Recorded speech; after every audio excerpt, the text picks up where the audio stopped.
After mga kimbotera, ayan. Hulaan nyo kung nasaan po ang kimbotera today, ayan. So, ngayon po is, ayan. Nandito tayo sa, ayan.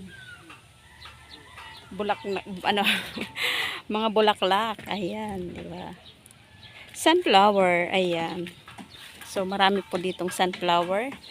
Ayan. Dito po yan sa Agri Technopreneurship Development Center. Ayan, ang NCF. Ayan.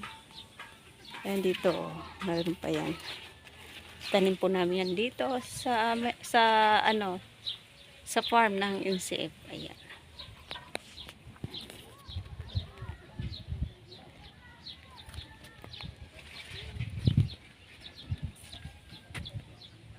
Ayan, di ba? Ang ganda. Ayan, oh, namulaklak na. Parang kailang lang, pero ngayon, tingnan nyo naman ang ganda na po dito. Ayan. Diba? Maganda. Kasing ganda ko. Chang! Ayan. Thank you for watching.